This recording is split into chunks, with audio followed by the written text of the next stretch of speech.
নিজেকে চেনো এবং লক্ষ্যপানে অটল থাকো। মাওলানা রুমির একটি উপদেশ। নিজেকে চেনো এবং লক্ষ্যপানে অটল থাকো। তুমি যদি নিজেকে পবিত্র ফেরেশতা মনে করো তাহলে ধূলির ধরাই নয়, যাও ফেরেশতাদের সাথে জীবনযাপন করো গিয়ে।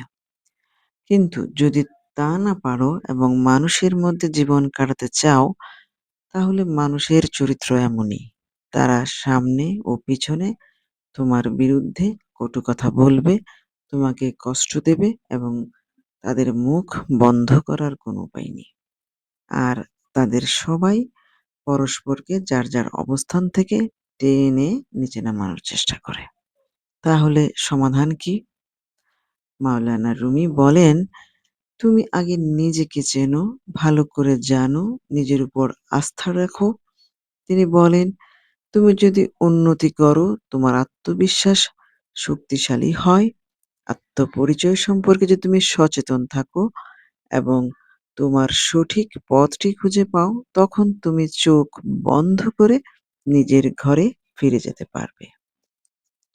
কিন্তু তুমি যদি মাঝপথে খেই হারিয়ে ফেলো, এদিক সেদিক তাকাও, কে কি বলল তাকে গুরুত্ব দিতে চাও, তখন তুমি লক্ষ্যে পৌঁছতে পারবে না। এই পৃথিবীর অন্য কেউ তোমার জীবন সম্পর্কে তোমার মতো করে জানে না।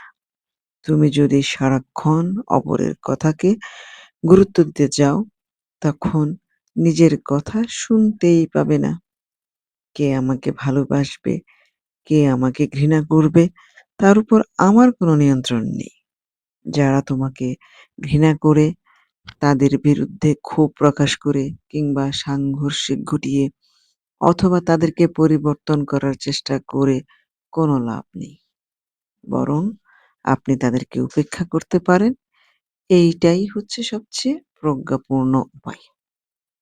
কারণ অপরের কথা ও আচরণ উপেক্ষা করতে পারলে আপনার শক্তি খরচ কম হবে এবং আপনি মানসিকভাবে স্বস্তিতে থাকবেন। আর এটি হচ্ছে একটি উত্তম উপায়।